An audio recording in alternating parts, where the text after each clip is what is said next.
কখন 60 থেকে 60 বাদ দিলে 59 থাকে, অবশ্যই 5 সেকেন্ডে বলতে হবে। যখন অঙ্কটা ভুল করা হয়। সময়ের ক্ষেত্রে। সময়ের ক্ষেত্রে। প্রিয় দর্শক, আমাকে দুজন আপুর সাথে আমরা খেলেছি, একজন টিচার একজন ব্যাংকার। টিচার আপু বলেছে সময়ের ক্ষেত্রে এবং আমাকে বিশ্লেষণ দিতে চেয়েছিল, আমি এখন শুনবো বিশ্লেষণ। আচ্ছা, 1 ঘন্টা 60 মিনিটে হচ্ছে 1 ঘন্টা।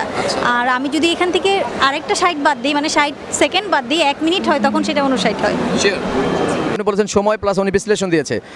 আপনি আপু বলেছে আমাকে যে বিশ্লেষণটা, আপনি কি মানে শিওর ওনার সাথে? ইট মে রাইট, আই থিঙ্ক সো।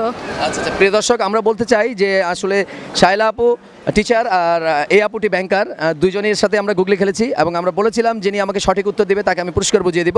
আপনি সময় ক্ষেত্রে সামনে সামনে চলে গিয়েছিলেন, কিন্তু উনি পরবর্তীতে আমাকে টোটাল বিশ্লেষণটা খুব ভালো দিয়েছে। এজন্য আমি বলেছিলাম যিনি আমাকে সঠিক উত্তর দিবে তাকে আমি পুরস্কার বুঝিয়ে দিব। আমি বলতে চাই এতদিন প্রোগ্রাম আপনি দেখেননি, আপু দেখেছে, আজকে অংশগ্রহণ করেছেন এই বসুন্ধরা সিটিতে। এবং আজকে যেহেতু গুগলির টিম এখানে, আমাদের উত্তরই ছিল 60 মিনিট থেকে 60 সেকেন্ড বাদ দিলেই হয়, অবশ্যই